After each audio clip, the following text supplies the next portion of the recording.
me adira ka ku na da we nkwatere ba for me kojo be queen eja kojo be kwen na kuna me ke se tangbanio eja tangbanio na ekristo ebo ni azo nkwatere ali balbangazi bari banga na nsi aye wala okay that's fine na dusu ji medi work ya nkwatere makanza mania mimia kwen kun wake oh okay ndo pake okay yaho ekai ya ba hoke ya bodo ni ya ba hoke ani ye fia so ka ma to ame na mo ri ale ke ekan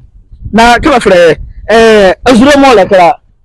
bari ni azuri nkwatere ima ali azuro mi enwa ima ye bi azuro be azuro mi enwa ba chi ni afara no ko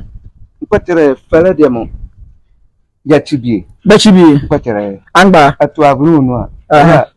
achibie obechi ta ni be nya fere ngoko be chi so fe emai oma yediare fere ke fere bo ni beta be nya ya akpake akpaka nguni ala wonu a awajo be wonu a odo wonu oh okay aso be zure ka de mom ka galamse na njeje be fe wonu tere ke de mo ka yan galamse fe njeje be ti be zure de mom onye le kan papare ola che papare ese be wonu mi ko tangbanio ejate mbanio akonu ye kakra yara wura o se owoke eja eba panyi akonu eke ne kakra yara kwara eja eba panyi akonu moti eke ye kakra ye wura mo bali bangala anzi akoni anu ye kakra ye wura base eja ba mo se ola da so owoke yo bede ba mi bi che eja ba ye wura ye ni ase eja ba ba wura oni abo adawu echi a kamo ye ga onkara ye la fio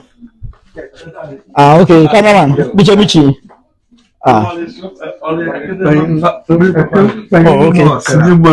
ko jaba yo ahio eja apoke ni enu